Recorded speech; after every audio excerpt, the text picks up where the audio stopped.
So, uh, have you ever like tried to say something in another language and just totally blank? Oh, yeah, all the time. It's like the word is right there on the tip of your tongue, but you just can't like access it. The I was worst. trying to order a coffee yesterday in Italian, and I could not remember the word for milk. Oh, I no. mean, I know it obviously, but I just like completely froze. I can totally relate. Anyway, it got me thinking about this amazing diary entry that we are diving into today. It's all about someone's journey learning English. Yes. This diary is so cool because it's not just about like grammar rules and stuff. It's about the real life experience of learning a language. Right, exactly.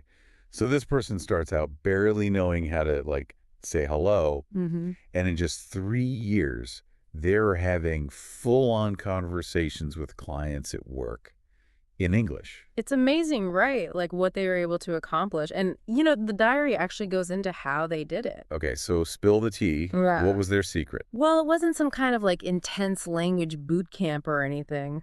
Right. They focused on consistency. Just small, manageable steps every day. Like they would watch English TV with subtitles for 30 minutes. Oh, that's a good idea. And they even mentioned watching, like, Friends. Friends, a classic. I love Friends. Right. It's perfect for language learning because the dialogue is, like, pretty clear and easy to follow. Yeah, yeah, I can see that. And then later on, they started watching Modern Family, which is, like, a little bit more challenging. Well, that's interesting. I haven't seen that one. Yeah, it's good. But it's definitely a step up from Friends in terms of, like, the vocabulary and the speed of the dialogue. So, like, they were gradually increasing the difficulty as they got better. Exactly. And I think that's such a smart approach Yeah, yeah, because if you try to jump into something too difficult right away, you'll just end up feeling like overwhelmed and discouraged. totally. Been there, done that. Right. So it's much better to like start slow and build up your confidence over time. Makes sense. What else did they do besides, the TV thing? Well, they also talk a lot about the importance of like actually using the language in real life situations. Okay. So, for example, if they learned a new word while watching Friends, they would try to use it at work the next day. Oh, that's so smart. Like, even if it was just a small thing, they would make a conscious effort to, like, incorporate new words into their daily life. And I guess, like, not be afraid to make mistakes. Exactly. That's a huge part of it. The diary actually talks a lot about how making mistakes is like inevitable and actually a really valuable part of learning. Right, because if you're so scared of making a mistake, you'll never actually speak, right? Yeah.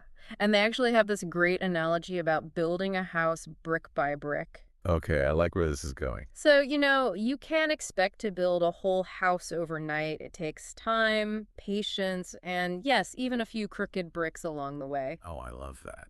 But eventually, with enough practice and perseverance, you end up with a beautiful, solid house. It's such a good analogy. Because language learning is kind of like that, isn't it? Totally. Like you have to lay the foundation first. Yeah. And then you just keep adding bricks one by one until eventually you've built something amazing. And like you said, you're going to have some crooked bricks along the way.